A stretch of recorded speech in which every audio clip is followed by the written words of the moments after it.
अलग अलग प्रदेश हैं, अलग भाषाएं हैं, अलग इतिहास है, हिस्ट्री है, कल्चर है, और हर जगह का अपना एक प्रकार से एक यूनिक कैरेक्टरिस्टिक होता है। आज हिंदुस्तान के चुनाव में दो विचारधाराओं के बीच लड़ाई हो रही है। एक तरफ कांग्रेस पार्टी जो कहती है कि हर जगह की जो पहचान है, जो कल्चर है, हिस्ट्री है, भाषा है, उसकी रक्षा होनी चाहिए और हर प्रदेश को या हर जगह को उसी जगह के लोग, उनकी तमन्ना, उनके दिल से जगह चला जाए। और बीजेपी कहती है, आरएसएस कहती है नहीं, एक देश, एक भाषा और एक लीडर, यह लड़ाई है। अब आपकी मुसीबत यह है कि यहां पे नरेंद्र मोदी जी ने प्रफुल्ल पटेल जी को राजा जैसे आपके सिर के ऊपर बैठा रखा है। पहले यहां पे इस किले में राजा बैठते होते थे, अब वैसे ही प्रफुल्ल पटेल यहां के एडमिनिस्ट्रेटर नहीं है, वो यहां के राजा हैं, राजा, किंग। और राजा को दिल्ली से बैठाया गया है और राजा को कहा गया है कि तुम राजा हो, तुम्हें जो भी करना है तुम कर सकते हो। घर तोड़ने घर तोड़ दो, लोगों को तंग करना है तंग करो, जो भी करना है खुली छूट है, दिल खोल के करो। और प्रफुल्ल पटेल जी यहां के राजा जो मन में आता है वो करते रहते हैं, आप लोगों को तंग करते रहते हैं। अब आप सोच रहे हो कि नहीं भाई, ये तो हमारे साथ हो रहा है सिर्फ, मगर ये पूरे देश में हो रहा है। आप सोचिए, तमिलनाडु में तमिल भाषा का प्रयोग किया जाता है, बंगाल में बंगाली। नरेंद्र मोदी जी कहते हैं एक देश एक भाषा। अब तमिल लोग कह रहे हैं कि भैया एक भाषा कैसे? तमिलनाडु में तमिल बोली जाती है, बंगाल में बंगाली बोली जाती है, गुजरात में गुजराती बोली जाती है, एक भाषा कैसे? एक नेता कैसे? तो यह विचारधारा की लड़ाई है। और अगर हम नींव की बात करें, फाउंडेशन की बात करें, तो फर्क यह है कि हम संविधान की रक्षा कर रहे हैं,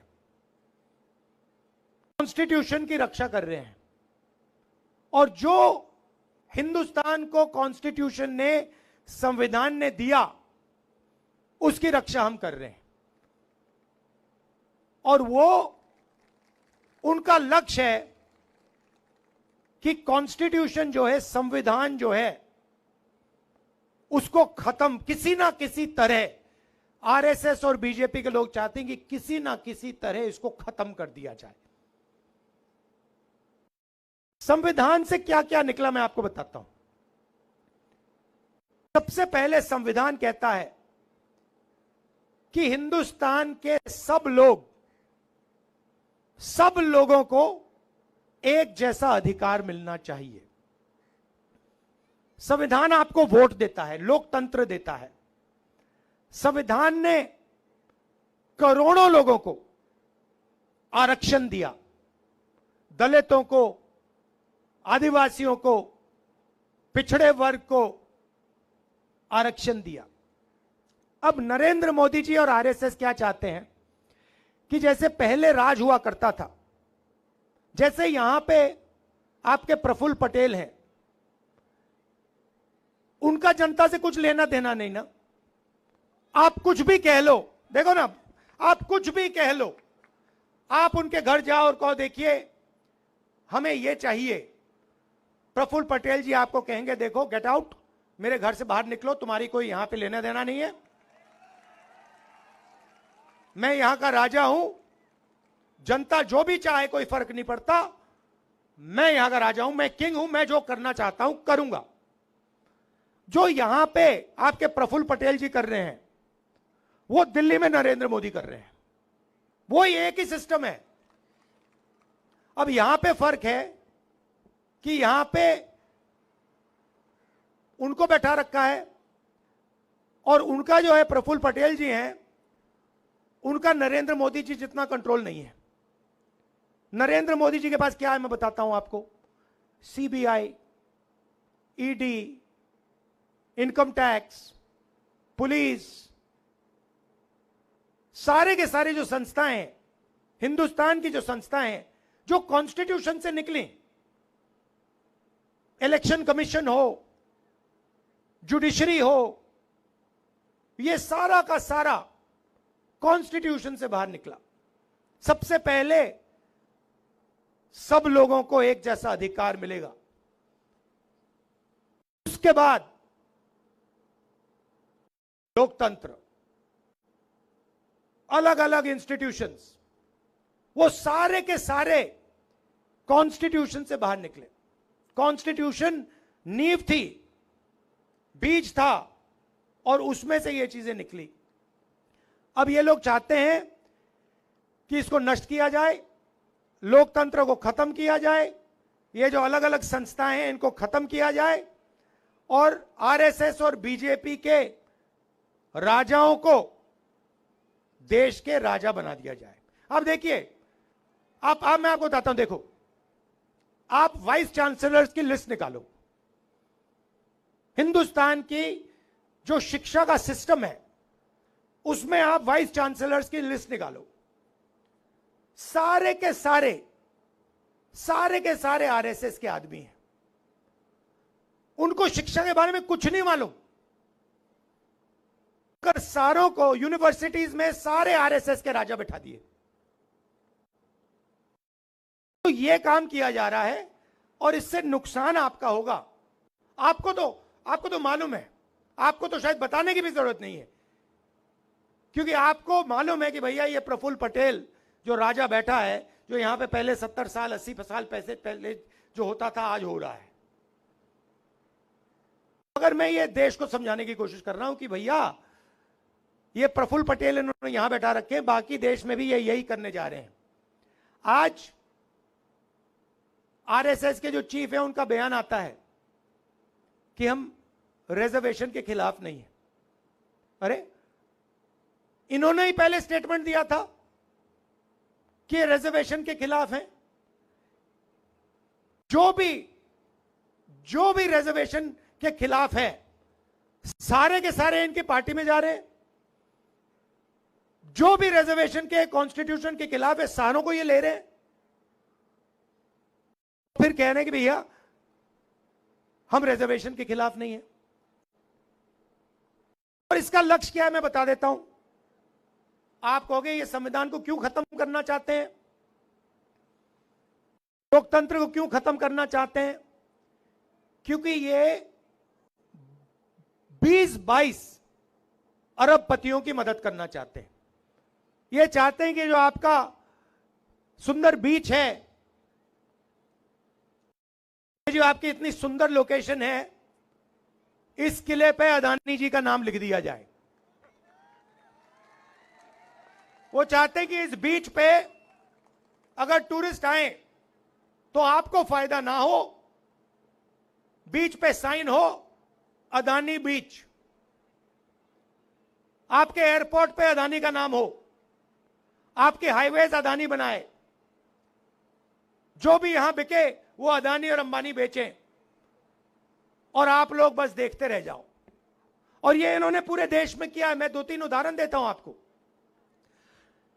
हिंदुस्तान के 22-25 अरबपतियों का नरेंद्र मोदी जी ने 16 लाख करोड़ रुपया माफ किया है। आप जानते हो 16 लाख करोड़ रुपए कितना होता है बेटा? हाँ, जो लाल शर्ट पहने हो, जानते हो 16 लाख करोड़? हाँ, तुम जानते हो 16 लाख करोड़ रुपए कितना होता है? जानते हो? हाँ, तुम्ही से बोल रहा हूं, जानते हो कितना होता है 16 लाख करोड़ रुपया? मैं बताता हूं, 25 साल मनरेगा में जितना भी पैसा लगा, 25 साल अगर आप वो पैसा ले लो, उतना पैसा नरेंद्र मोदी ने 10-15 लोगों का कर्जा माफ किया है। किसानों का कितना माफ किया? 1 रुपया नहीं माफ किया। जो हमारे स्टूडेंट्स हैं, बेरोजगार युवा हैं, उनका कितना कर्जा माफ किया? 1 रुपया नहीं किया।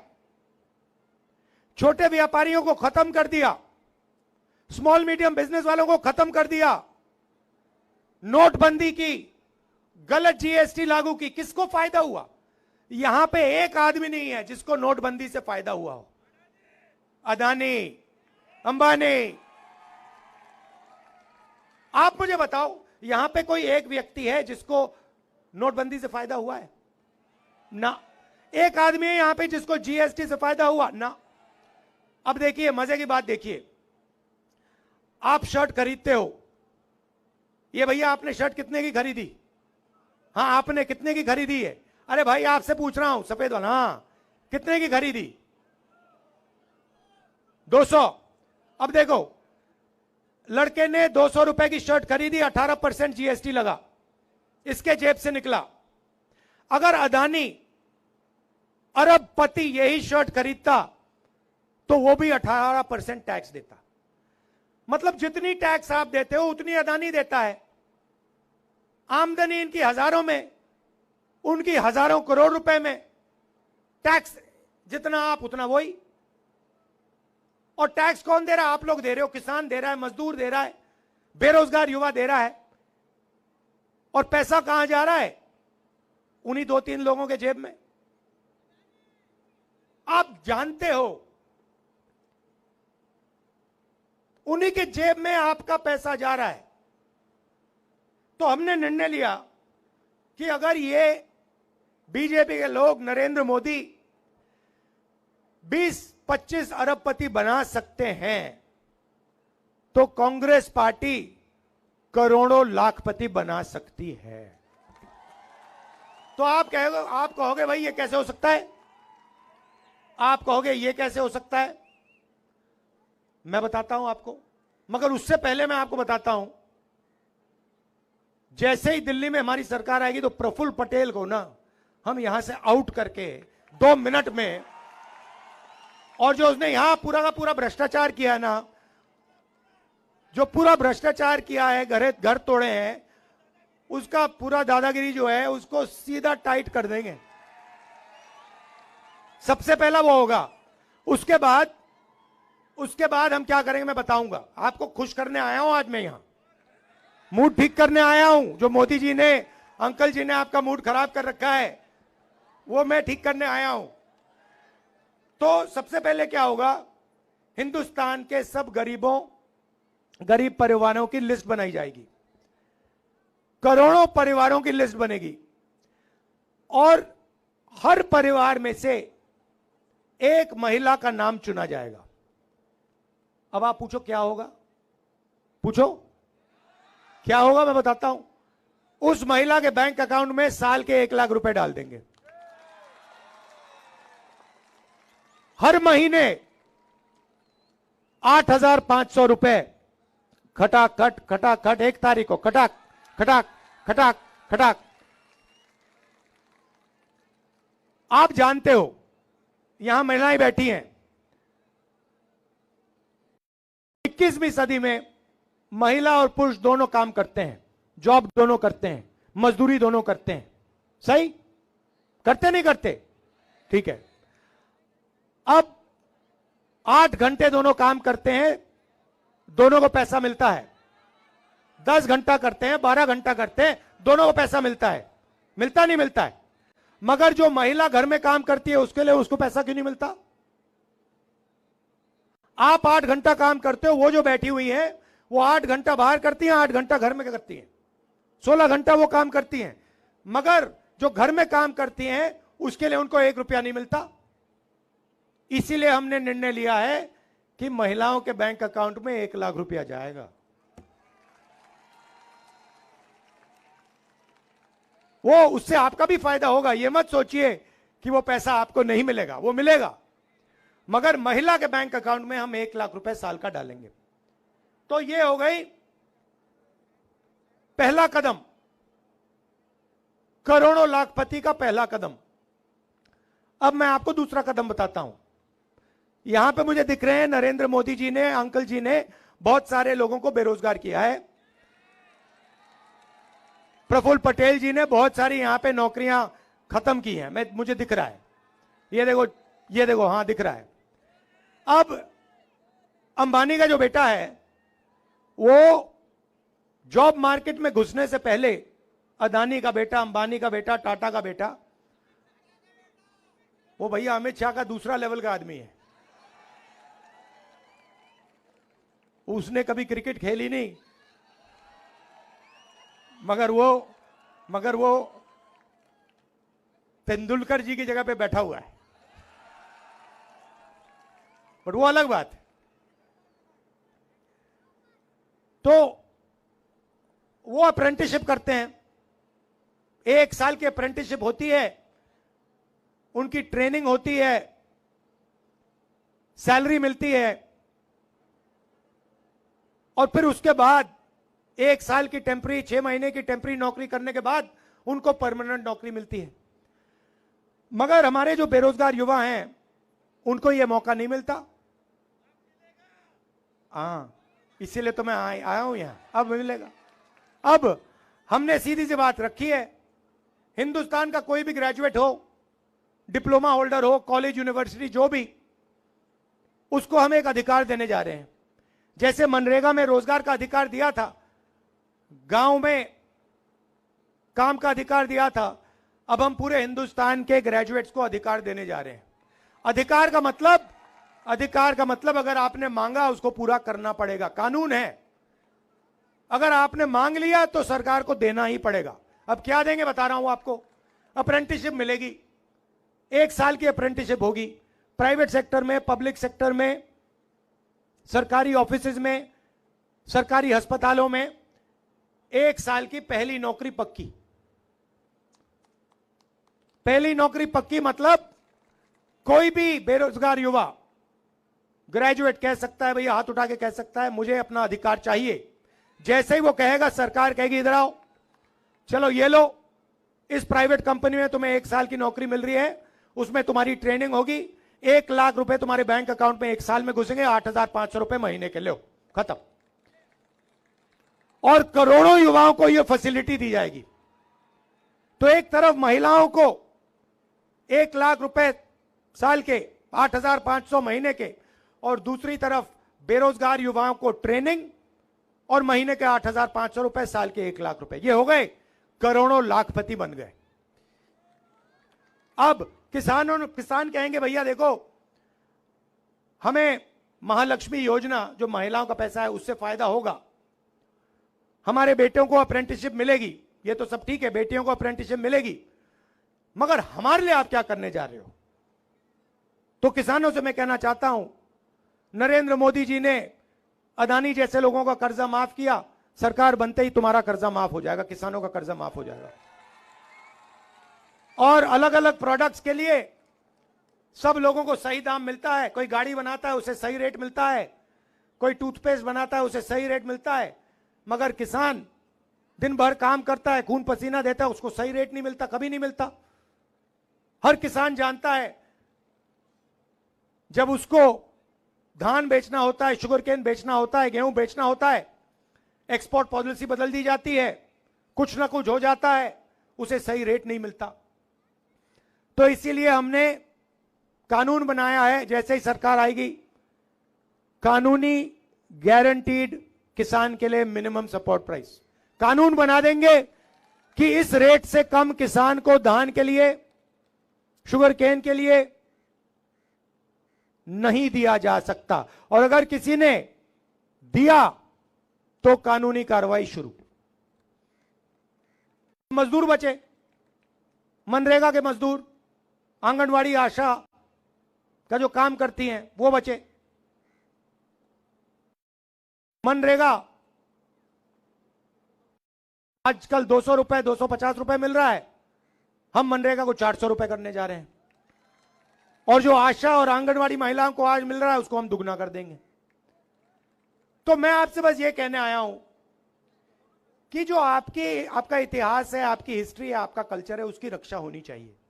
और उसकी रक्षा प्रफुल्ल पटेल नहीं कर सकता, आप ही कर सकते हो। आपको अधिकार मिलना चाहिए, आपको ही अपना सिस्टम चलाना चाहिए। यह नहीं कि आपके ऊपर किसी को बैठा दिया और वो राजा जैसे आप पर राज कर रहा है, पहली बात। दूसरी बात, अगर ये लोग 22-25 लोगों को अरबों रुपए दे सकते हैं, तो मैं आपको गारंटी करके कह रहा हूं, यहां खड़े होकर कह रहा हूं, जितने पैसे इन्होंने 22-25 लोग के दिए ना, हम लाखों लोगों को, करोड़ों लोगों को देने जा रहे हैं। आपने 10 साल 20-25 लोगों का काम किया, अब हम अगले 10 साल जितना पैसा आपने उनको दिया उतना ही पैसा हम किसानों को, मजदूरों को, गरीबों को, बेरोजगार युवाओं को, माताएं बहनों को देने जा रहे हैं। आप हमारा मैनिफेस्टो पढ़िए, क्रांतिकारी मैनिफेस्टो है।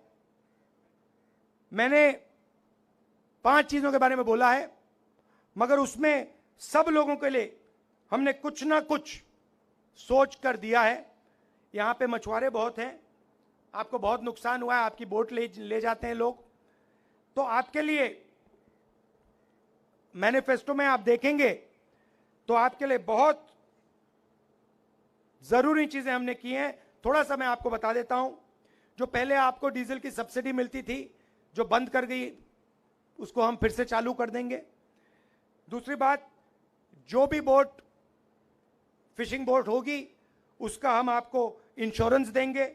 और तीसरी बात, जो इनलैंड फिशिंग और एक्वाकल्चर है, उसको हम एग्रीकल्चर जैसे मानेंगे। तो ये मैं आपसे कहना चाहता था। यहां पे आप केतन पटेल जी और अजीत माला जी को पूरा समर्थन दीजिए और कांग्रेस पार्टी को जिताइए, जबरदस्त बहुमत से जिताइए। और ये जो हैं यहां पे आपके एडमिनिस्ट्रेटर, इसे भगाइए भाई।